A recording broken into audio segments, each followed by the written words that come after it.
Menteri Keuangan Purbaya Yudi Sadewa menegaskan tidak akan menggunakan uang negara atau APBN untuk menanggung utang jumbo proyek kereta cepat Indonesia-Cina atau KCIC.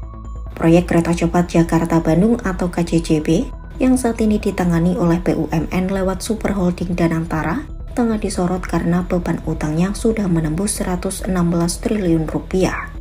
Selanjutnya, Purbaya menyatakan utang proyek tersebut bukanlah tanggung jawab pemerintah, melainkan sepenuhnya menjadi urusan BUMN yang terlibat di dalamnya. Dalam sambutan virtual di acara Media Gathering APBN 2026 di Bogor, Jumat 10 Oktober 2025, Purbaya mengungkapkan hingga kini pihaknya belum menerima permintaan resmi dari Danantara untuk menggunakan dana negara. Namun ia mengingatkan sejak Super Holding tersebut dibentuk, seluruh dividen BUMN sudah menjadi milik Danantara dan tidak lagi masuk ke dalam penerimaan negara bukan pajak atau PNBP. Purbaya menyebut nilai dividen tersebut mencapai sekitar 80 triliun rupiah per tahun. Karena itu menurutnya Danantara harus mampu mengelola sendiri proyek dan resiko keuangannya tanpa mengandalkan APBN. Kalau dibuat Danantara kan mereka udah punya manajemen sendiri, udah punya dividen sendiri yang rata-rata setahun bisa 80 triliun atau lebih. Harusnya mereka manage dari situ, jangan ke kita lagi. Karena kan kalau enggak ya semuanya ke kita lagi, termasuk dividennya. Jadi ini kan mau dipisahin swasta sama government. Ya jangan kalau enak swasta, kalau nggak enak government. Saya pikir begitu ya Pak. Direktur Jenderal Pembiayaan dan Pengelolaan Risiko Kemenku Suminto juga menegaskan hal serupa. Menurutnya proyek kereta cepat Jakarta-Bandung adalah skema business to business atau antar badan usaha.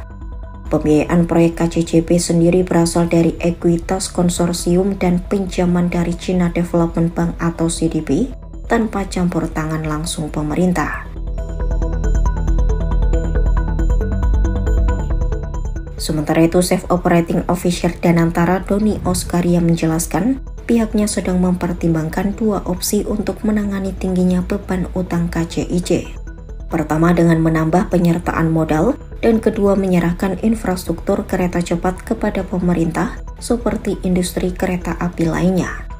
Namun Kementerian Keuangan menegaskan hingga saat ini belum ada rencana menggunakan dana APBN untuk menutup utang atau pembengkakan biaya proyek tersebut.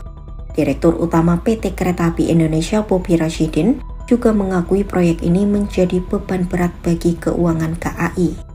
Dalam rapat dengar pendapat di DPR, Bobi menyebut KAI akan berkoordinasi dengan Danantara untuk mencari solusi.